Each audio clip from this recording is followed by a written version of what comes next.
তার বক্তব্য দেওয়ার জন্য অনুরোধ করছি।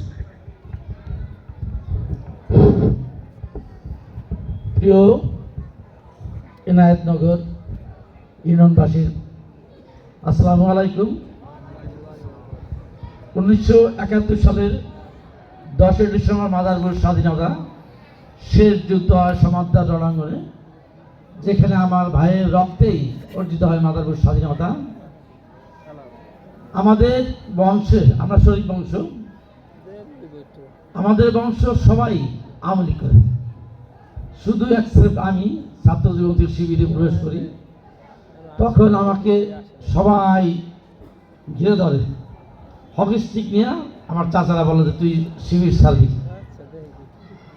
1 ঘন্টা বোঝানোর পর আমি বললাম না, আমি মরে গেলেও শিবির ছাড়বো না। এই 88 সাল থেকে এই পর্যন্ত আমি শিবিরেই ছিলাম, এখন জামাত ইসলাম করি।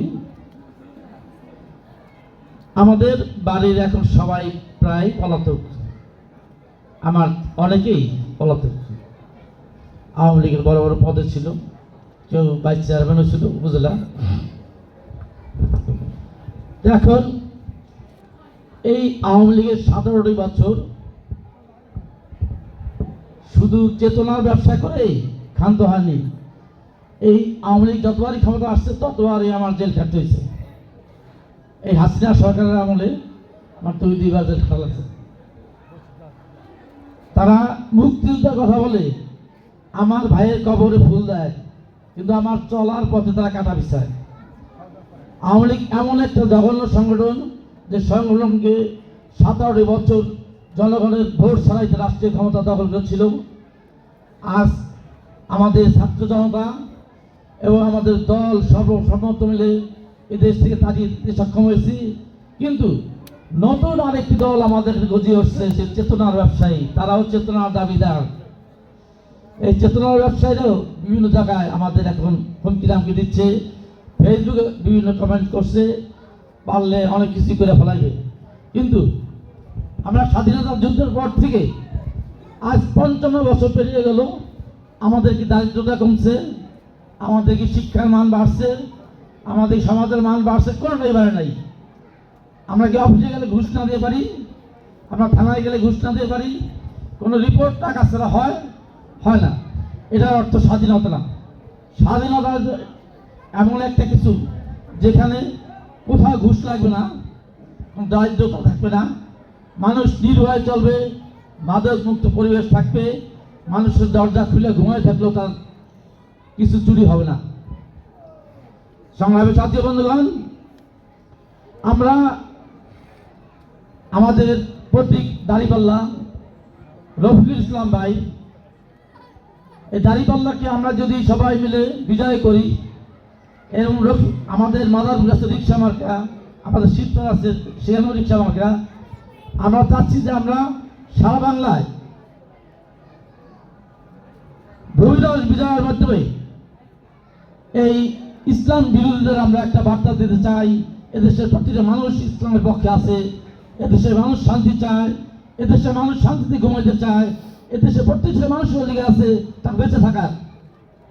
কেউ ভিডিও পোষণ করলে তার ধরে নিয়ে পায়ের গুলি করতে হয় পুলিশ প্রশাসন।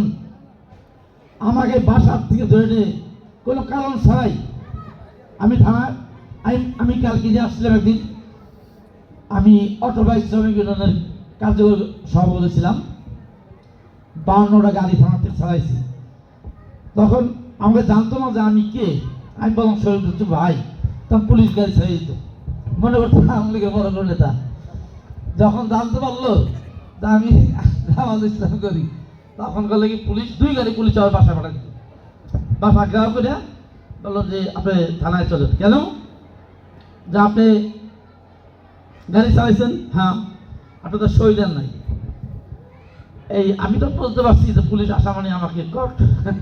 রাত্রি 11টার পর শেষে আমি বললাম যে আমি কাল সকালে আসি, না স্যারে আপনাকে এখনই যেতে বলছে। বললাম যে সমস্যা কিছু না, স্যারে আপনাকে নিয়ে যেতে স্যারের সকালবেলা চলে যাবে মহেশি, আপনি তাকে সইটা করে আসেন। পরে কোনো কথা শুনে নাই, কানে কানে বলে দিল যে আপনি যদি না যান তাহলে আপনি ধরে নিতে। যাই হোক, আমি 13 দিন জেল কেটেছি। এই শেখ হাসিনা বলে আমি 13টা দিন আমি বিনা কারণে বিনা দোষ 13টা দিন জেল কেটেছি। এর আগেও একবার আমি 5 দিন জেল কেটেছি। সংগ্রামী সাথী বন্ধুগণ, আমরা শেখ হাসিনাকে দেশ থেকে তাড়িয়েছি, এদেশে দুঃশাসন মুক্ত করেছি। আমরা এদেশে আর দুঃশাসন আসতে দেবো না। নতুন একটি দল, খাম্বা দল হিসেবে পরিচিত, সবাই তাদের খাম্বা দল হিসেবে জানে। এই দলটি নতুন করে চেতনার ব্যবসা শুরু করেছে। আমাকে রাজাকার বলে, যারা রাজাকার বলে তাদের 14 গোষ্ঠীতে একজন মুক্তিযোদ্ধা নাই, আর আমার গোষ্ঠীর সবই মুক্তিযোদ্ধা। আমার বয়স ছিল তখন 5 বা 6। আমি সমাজের কারণে যুক্ত করতে পারি নাই, কিন্তু আমার গোষ্ঠীর সবই মুক্তিযোদ্ধা, সবই আমল করে আমার একটা রাজাকার। এখন দেখেন, যদি আমরা তাদের সুরে চলি তাহলে ভালো, আর না চললে রাজাকার। এই রাজাকার যারা বলে খুঁজে দেখবেন তাদের পরিবারে কোনো মুক্তিযোদ্ধা নাই, অথবা রাজাকার ছিল। এই সবাই সাথী গেলাম। আমি রফিক ভাইয়ের দীঘাও কামনা করে দাঁড়িপাল্লায় ভোট দেওয়ার জন্য ইনায়তনগরবাসীকে উদাত্ত আহ্বান জানাচ্ছি। বিপুল ভোটে সারা কালকিনিবাসীর যতটুকু খবর পেয়েছি তার পজিশন অনেক ভালো। আমরা সবাই তার জন্য দোয়া করবো এবং দাঁড়িপাল্লায় ভোট দিয়ে জামাত ইসলামকে দেশের একটা শক্তিশালী সরকার গঠনের সাহায্য করবো। এবারে আমার বক্তব্য শেষ করছি। জামাত ইসলাম জিন্দাবাদ, দাঁড়িপাল্লা জিন্দাবাদ।